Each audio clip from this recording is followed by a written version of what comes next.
नमस्कार, मैं हूं आपके साथ ऋतु भंडारी और आप सभी का बहुत स्वागत है खबर देश के इस खास कार्यक्रम में। शुरुआत करेंगे जहां देश भर में कोरोना वायरस के मामले थमने का नाम नहीं ले रहे हैं और लगातार कोरोना के एक्टिव केसों की संख्या में इजाफा देखने को मिल रहा है। पिछले 24 घंटे के अगर आंकड़ों को देखें तो कोरोना के 16,135 नए केस अब तक सामने आ चुके हैं और एक ही दिन में कोरोना से संक्रमित 24 लोगों की मौत भी हो चुकी है।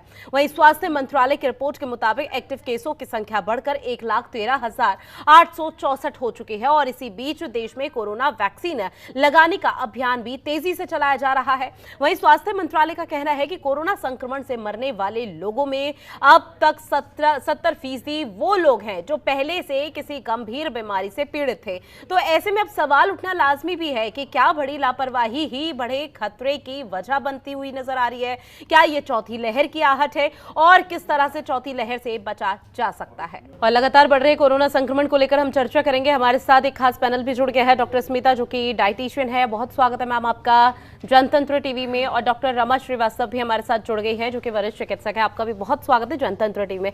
आज शुरुआत रमा जी मैं आपसे करना चाहूंगी। लगातार देख रहे हैं कि कोरोना के किस तरह से मामले सक्रिय होते हुए नजर आ रहे हैं, इसकी मुख्य वजह आप क्या मानती है? क्या वाकई में लापरवाही है? हाँ, कुछ तो लापरवाही जरूर है क्योंकि वैक्सीनेशन के बाद लोग काफ़ी निश्चिंत हो गए। गवर्नमेंट की तरफ से भी सब पाबंदियां हटा दी गई, लेकिन पाबंदियां हटाने का ये मतलब नहीं है कि बाकी की सावधानियों से हम हो जाएं। जैसे हाथ धोना है, मास्क बांधना है, ये सब तो अपने हित के लिए, अपने बचाव के लिए करना बहुत ही ज़रूरी है। भीड़ भाड़ में जाना, इन चीज़ों को, भीड़ को अवॉइड करना, ये सब तो अभी भी ध्यान में रखना है क्योंकि वैक्सीनेशन के बावजूद नंबर ऑफ केसेस बढ़ रहे हैं लगातार और एक अच्छी सूचना नहीं है किसी के लिए भी अगर ये इसी तरह से मल्टीप्लाई होते रहे, क्योंकि एक दिन में 16,000 केसेस रिपोर्ट हुए। तो ये तो वो हैं जिनके टेस्ट हुए हैं और कई ऐसे भी होंगे जिनको सिम्टम्स तो हो रहे हैं, माइल्ड हो रहे हैं, वो हॉस्पिटल नहीं पहुंच रहे हैं, गांव देहात में घर में पड़े हुए हैं और डिटेक्ट नहीं हो रहे हैं।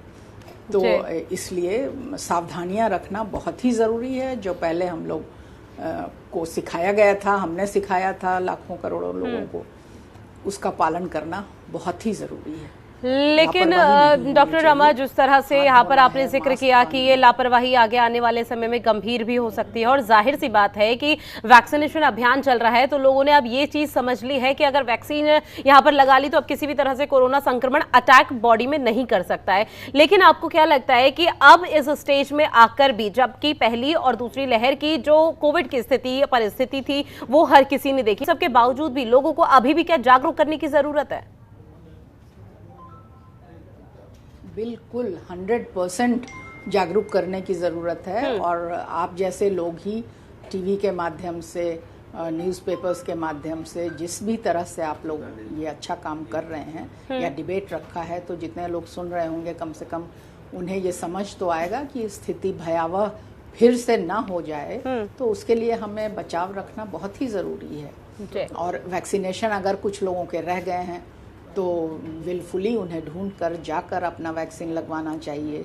जो सीनियर सिटीजन्स हैं या कुछ बीमारियों से ग्रसित हैं, जिनका लो है इम्यून सिस्टम, जिनकी रोग प्रतिरोधक क्षमता कम है, जैसे डायबिटीज़ के पेशेंट्स हो गए, ब्लड प्रेशर के हो गए, कैंसर के हो गए और कई सारी ऑटो इम्यून डिजीज़ेस के पेशेंट्स होते हैं, इन लोगों को तो बूस्टर डोज भी जल्द से जल्द लगवा लेना चाहिए। और ये भी देखा गया है कि बीमारी का जो संक्रमण है उसकी भयावहता पहले से कम है। मीन्स इतनी सीरियस इलनेसेस नहीं हो रही हैं और डेथ भी उन लोगों की हो रही है जो पहले से कोमॉर्बिडिटी जिनके साथ थी, जो अन्य बीमारियों से ग्रसित थे और उस पर कोरोना का प्रहार हो गया। लेकिन इसका ये मतलब तो नहीं है कि हम ध्यान नहीं रखें, हम सावधानी नहीं रखें।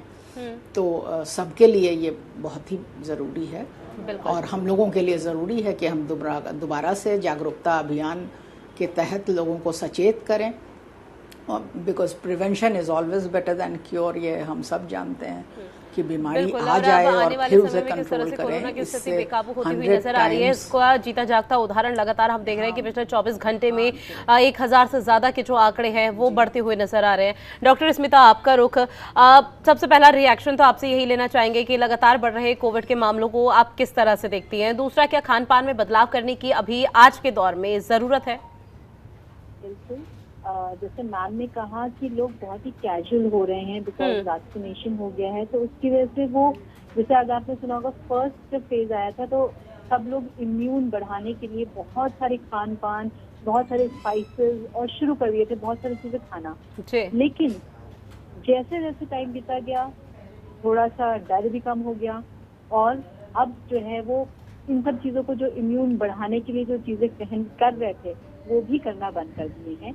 और इसके लिए मैं आपको सिंपली कहूंगी कि सिर्फ इग्नोरेंस है, इन्फेक्शन है और उस इन्फेक्शन से बचने के लिए सिर्फ और सिर्फ आपकी बॉडी अगर स्ट्रांग रहेगी तभी फाइट बैक कर पाएगी।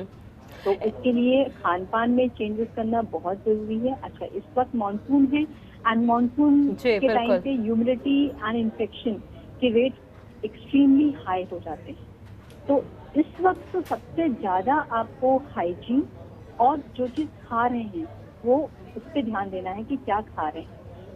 मतलब वो फ्रेश होना चाहिए, जो भी खाना खा रहे हैं वो तुरंत बनाकर तुरंत खाएं या बहुत लंबे समय तक उसको रख कर ना खाएं बिकॉज इन्फेक्शन अगेन बढ़ जाएगा। और चीज़ों पे बहुत ध्यान देना है, प्रोटीन पे, कुछ विटामिन एंड मिनरल्स पे बात करनी है, सब चीज़ों को बहुत ध्यान देना है। बैलेंस, एक संतुलित आहार की जरूरत है सबको।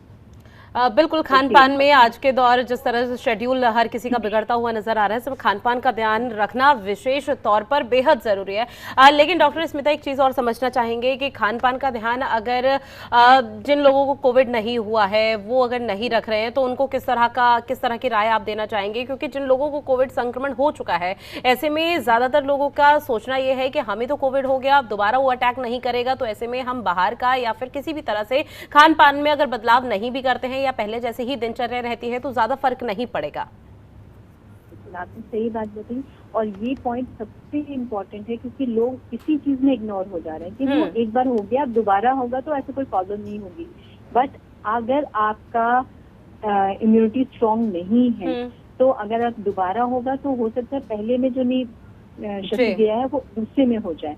तो आपकी बॉडी ऑलरेडी, देखिए, पहला जो फेज में जिसको भी कोविड हो चुका है, अगर माने या ना माने, उसमें आपकी बॉडी में थोड़े बहुत चेंजेस जरूर दिखते हैं। और ये बिल्कुल जैसे चाहे या तो वेट पुट ऑन हो जा रहा है, ये वेट लॉस हो जा रहा है, या कहीं ना कहीं पे बहुत जल्दी थक जा रहे हैं, ये सारी परेशानियां जितने भी कोविड के केसेस हुए जिसमें एसिम्प्टोमेटिक भी था तब भी उन लोग को भी ये सब चीजें हुई हैं। आप किसी से भी पूछ लीजिएगा कोविड हुआ तो उनको कुछ ना कुछ थोड़ी बहुत डिफेक्ट आई है। बिल्कुल, पोस्ट कोविड सिम्टम की चीजें भी हमने सुनी कि किस तरह से लोग उससे जूझते हुए नजर आए। हाँ जी, और इसकी वजह से आपकी इम्यूनिटी कहीं ना कहीं तो उसने थोड़ी सी क्षति की है, उसको डैमेज किया है।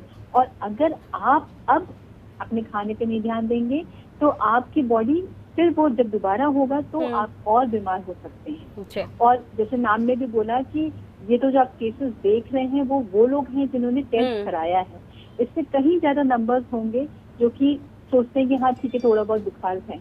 अच्छा, अभी यहाँ पे जो मानसून है, रेनी सीजन है, इसमें अभी डेंगू भी निकलेगा, तो डेंगू में प्लेटलेट्स कम होते हैं, कोविड में भी प्लेटलेट्स कम होते हैं। तो ये एक बहुत ही बड़ा, पिछले साल भी यही हुआ था कि कंफ्यूजन क्रिएट रहता था कि कोविड है, डेंगू है, क्या है। तो आप हर कोई भी तरह का एक इन्फेक्शन होगा, आपके प्रोटीन पे बहुत ध्यान देना है कि आपके प्रोटीन लेवल्स बहुत अच्छे मात्रा में खाने में हो।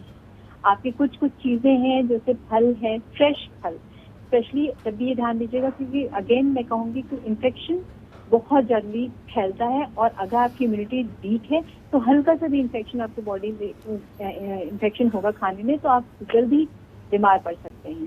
तो खाना भी जो भी खाएं वो फ्रेश खाएं, फ्रूट्स एंड वेजिटेबल्स को जो भी इंटेक कर रहे हैं, अगर वो उसको सलाद के तौर पे खा रहे हैं तो उसको बहुत ही अच्छी तरह से धोएं। और साथ में जैसे मैम ने भी बोला कि जब भी आप खाना खाएं, खाना बनाएं, तब जरूर से हाथ अच्छी तरह से धोएंगे। बिल्कुल, तमाम जो कोविड गाइडलाइन है उसका ध्यान रखना बेहद जरूरी है। इसके साथ ही कई एहतियात है जो हमें घर के अंदर खुद से ही बरतने होंगे। डॉक्टर रमा जी, जिस तरह से आंकड़े में इजाफा देखने को मिल रहा है कोविड के, तो क्या ये माना जाए कि चौथी लहर की आहट अब देती हुई और दस्तक यहाँ पर नजर आ रही है? क्योंकि पहली और दूसरी लहर की तस्वीरें तो हर किसी ने देखी, लेकिन जो तीसरी लहर की आहट थी वो ज्यादा किसी को यहाँ पर पता ही नहीं चला कि कब तीसरी लहर आई और कब गई, या चौथी लहर भी इसी की तरह होगी? देखिए, सबसे भयावह तो दूसरी लहर थी, वो हम सब जानते हैं और पूरे संसार के आंकड़े इसके गवाह हैं। चौथी लहर भी आ ही चुकी है, लेकिन ये डिपेंड करेगा कि हम लोग कितना इसे कंट्रोल कर पाते हैं, क्योंकि बीमारी तो मल्टीप्लाई करेगी अगर प्रॉपर प्रोटेक्शन नहीं है। अपने आप जो लोग सावधानियां नहीं बरत रहे, जिनका इम्यून सिस्टम ऑलरेडी लो है, जो सीनियर सिटीजन्स हैं और जो घर से बाहर निडर होकर घूम रहे हैं भीड़ भाड़ में और भीड़ भाड़ जुटा रहे हैं, तो ऐसे लोग तो प्रोन टू इन्फेक्शन है ना। तो इन लोगों को बचाना बहुत ही ज़रूरी है। और जैसा कि स्मिता ने बताया कि प्रॉपर डाइट जो कि रोग प्रतिरोधक क्षमता को बढ़ाती है, प्रोटीन डाइट लेना, वो उसका इजाफा करें, हरी सब्जियां और फल खाएं। और बारिश का मौसम आ रहा है, वो तो ऐसे भी जीआई सिस्टम के लिए घातक होता है। जो एब्डोमिनल इन्फेक्शंस होते हैं वो बहुत बढ़ जाते हैं। तो बाहर सड़क के किनारे पानी पूरी खाना और अनप्रोटेक्टेड फूड जो है, जो प्रॉपर हाइजीन के तहत जो पकाया नहीं गया है, क्योंकि बाजार में खाने का रिवाज टीनेजर चिल्ड्रन में और जो वर्किंग पर्सन है, जिनके पास खाना बनाने की फुर्सत नहीं है या सुविधा नहीं है, ऐसे लोग बहुत ज़्यादा ध्यान देते हैं बाजार के खाने पे। बिल्कुल। तो इतना अगर मजबूरी है बाहर से खाना, तो इतना ज़रूर ध्यान रखें कि प्रॉपर हाइजीन मेंटेन हो और कहीं से भी वैक्सीनेशन में कोई कमी ना होने दें। सरकार ने इतनी मेहनत से करोड़ों करोड़ लोगों को वैक्सीन्स लगवाए हैं और अभी भी वो वैक्सीन्स उपलब्ध हैं। तो अपने नियरेस्ट सेंटर में जाके बूस्टर डोज लगवाएं, या किसी का फर्स्ट सेकेंड डोज ही छूटा हुआ है तो 100% उसको कवर करवाएं, ये बहुत ही ज़रूरी है। प्लस अपनी बीमारियों का भी ख्याल रखें। अगर कोई डायबिटिक है तो उसका डायबिटीज़ कंट्रोल में रहे, शुगर कंट्रोल में रहे और ब्लड प्रेशर कंट्रोल में रहे। अन्य बीमारियों से अगर वो ग्रस्त है तो उन बीमारियों का प्रॉपर कंट्रोल या क्योर जो भी संभव है वो अवश्य रखें। ये बहुत लेकिन किस तरह से एहतियाती कदम उठाए जा सकते हैं खुद से ही? क्योंकि अगर कोई बुजुर्ग है या युवा है, वो पहले से ही किसी बड़ी बीमारी से ग्रसित है, तो अब आशंका ये जताई जा रही है विशेषज्ञों की तरफ से कि सबसे पहले कोविड की बीमारी उन्हीं को ग्रसित कर रही है। नहीं, वो ज्यादा प्रोन टू कोविड हैं, जो भी, जैसा कि मैंने पहले भी बताया, क्योंकि ऐसे लोगों का ऑटो इम्यून सिस्टम जो है, जो रोग प्रतिरोधक क्षमता है वो कम होती है। जो बुजुर्ग हैं, जो किसी अन्य बीमारी से ग्रस्त हैं, तो वो उनमें बीमारियों से लड़ने की क्षमता रिलेटिवली कम होती है। तो चांसेस ज़्यादा होते हैं कि अगर कोरोना उन्हें हो गया तो उन्हें इन्फेक्शन, चाहे रेस्पिरेटरी हो या अदर इन्फेक्शन हो, वो जल्दी फैलेगा और ज़्यादा फैलेगा, तो फिर परेशानी हो जाती है। तो इस वजह से ऐसे लोगों को तो 100% प्रोटेक्शन लेना है अपने स्वास्थ्य के प्रति। और अन्य लोग भी जो उनके घर के लोग हैं, परिवार के लोग हैं, फ्रेंड्स, यंगस्टर्स हैं जो उनसे कम, उनके नेक्स्ट जनरेशन के लोग हैं, उनको चाहिए कि बुजुर्गों का अच्छा ख्याल रखें, उन्हें प्रोटेक्शन, उन्हें वैक्सीन दें, उन्हें अच्छा खाना दें, अच्छा भोजन दें, अच्छा माहौल दें कि वो साफ सुथरा रह सकें। क्योंकि यदि व्यक्ति पहले से बीमार है और बुजुर्ग भी है तो उनकी शारीरिक क्षमता भी तो कम होती है, तो उनका ध्यान रखना यंगस्टर्स का काम होता है। तो ये ख्याल रखना बहुत ही जरूरी है। डॉक्टर स्मिता, एक बार फिर आपका रुख करूंगे, जिस तरह से आपने भी जिक्र किया और डॉक्टर रमन ने भी जिक्र किया कि कुछ टेस्ट तो ऐसे होते हैं शहरी क्षेत्र में जो लोग करा देते हैं, क्योंकि अगर थोड़े से माइनर सिम्टम्स दिखाई देते हैं तो तुरंत डॉक्टर के पास लैब में जाते हैं। लेकिन ग्रामीण इलाकों में ये थोड़ा मुश्किल हो जाता है, क्योंकि स्थिति परिस्थिति किस तरह से रहती है वो सब जानते हैं, उनके अनुकूल नहीं रहती, और जो विपरीत स्थिति यहाँ पर पनपती है वो हर किसी के लिए गंभीर हो जाती है। लेकिन अगर ऐसे में समझने की कोशिश करें कि ग्रामीण इलाकों के लोगों को, क्योंकि उस दौरान लोगों को जो मिले वो ज्यादातर खाते हुए नजर आते हैं, तो वहाँ खान पान का किस तरह से ध्यान रखा जा सकता है? तो सबसे पहले हम भारतीयों का जो खाना है उसमें हमेशा प्रोटीन कम होता है, और जो कहते हैं कि हम नॉनवेज खाते हैं वो भी रोज नॉनवेज नहीं खाते, तो उनके भी अगर हम अपेक्षा देखा जाए तो उनके भी प्रोटीन कंटेंट बहुत कम होता है। तो जैसे मैंने और मैम ने भी बोला, प्रोटीन से बहुत ध्यान देता है।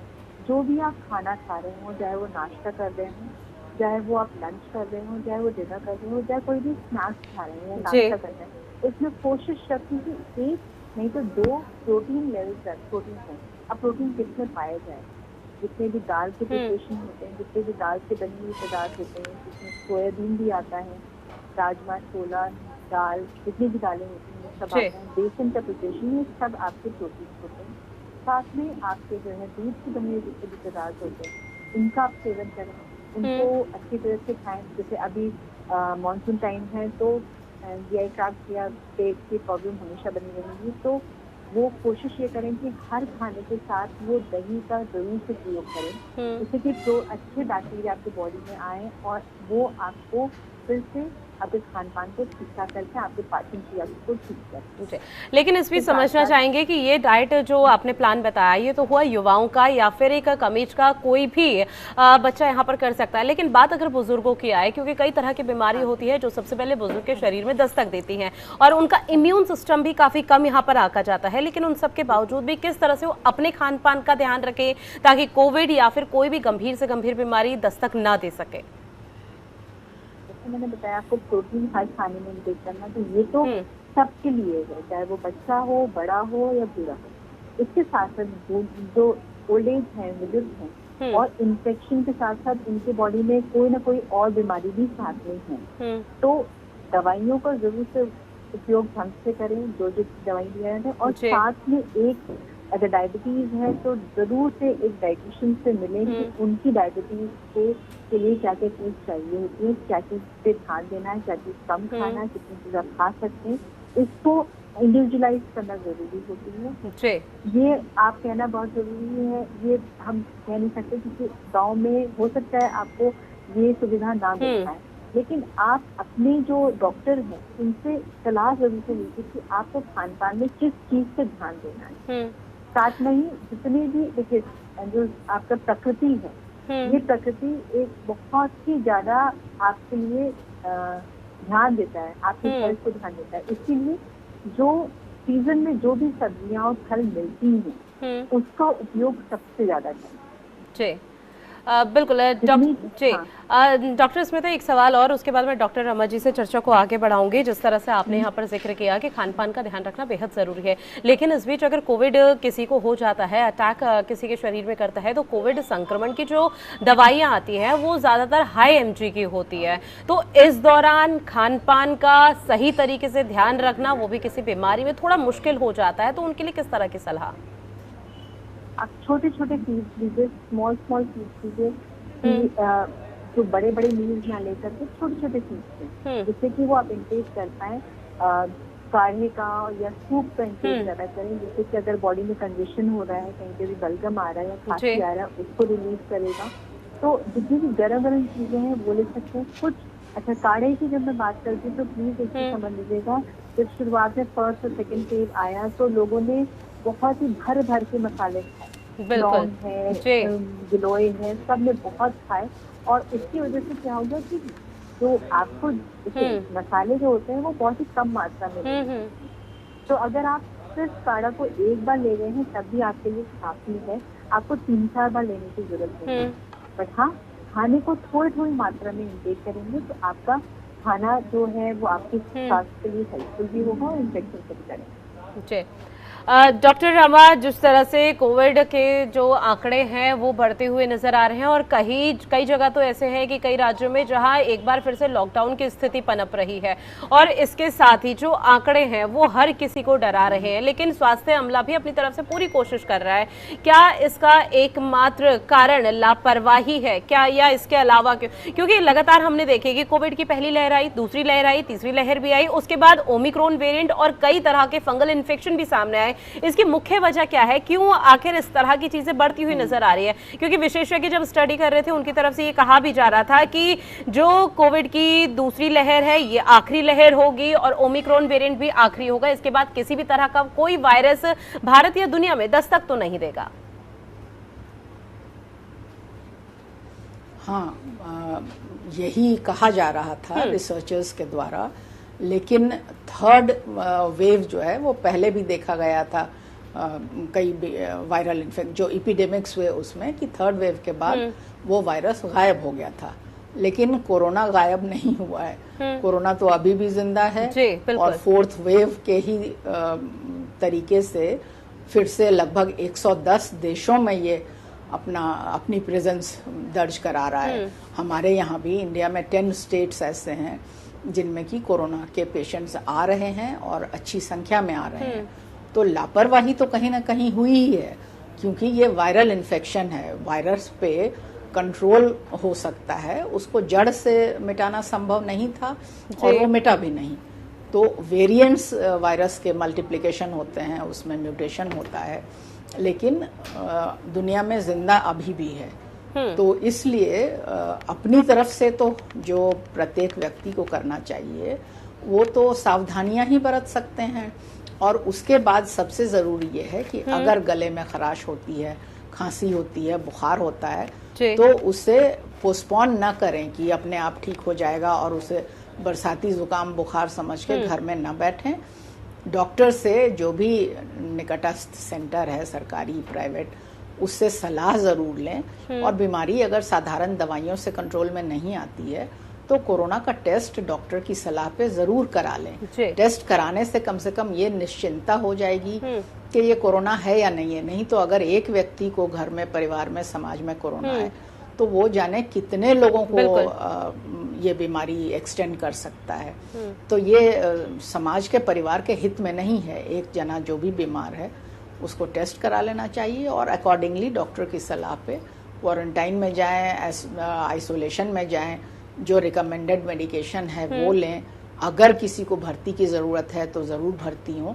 मेरा कहना यह है कि अपनी सावधानियों के अलावा बीमारी अगर होती है तो उसमें लापरवाही कतई ना करें, उसमें डॉक्टर की सलाह जरूर लें। एक रिएक्शन और डॉक्टर हम आपसे लेना चाहेंगे कि विशेषज्ञों की तरफ से तो लगातार स्टडी की जा रही है कि आखिर उसकी रोकथाम कब होगी, ये वायरस कब खत्म होगा, क्योंकि पूरी दुनिया अभी जूझ रही है इस तरह के वायरस से। लेकिन एक डॉक्टरी भाषा में आपसे समझना चाहेंगे कि इस वायरस या कोविड के जितने भी यहाँ पर लहर सामने आ रही है, आखिर इसका खात्मा कब तक होगा, किस तरह से डॉक्टरी भाषा में इसे समझाया जा सकता है?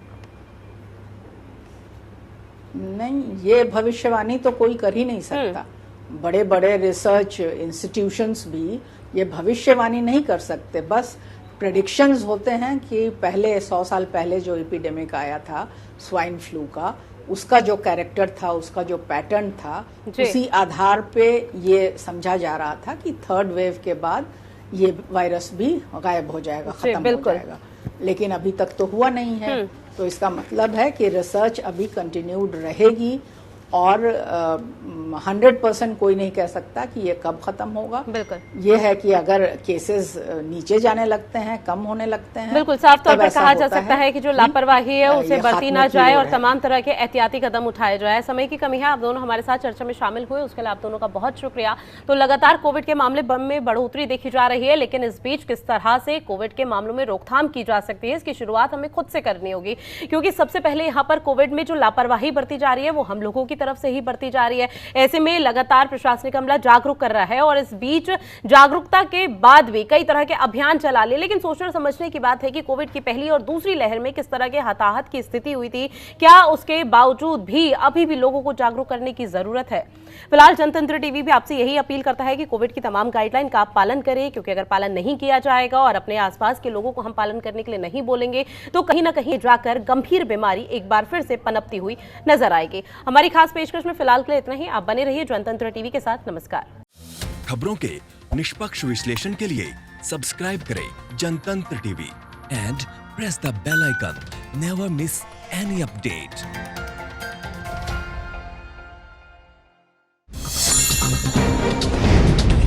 डाउनलोड कीजिए जनतंत्र टीवी ऐप को, जो कि अवेलेबल है गूगल प्ले और ऐप स्टोर पर। अधिक जानकारी के लिए अभी डाउनलोड करें।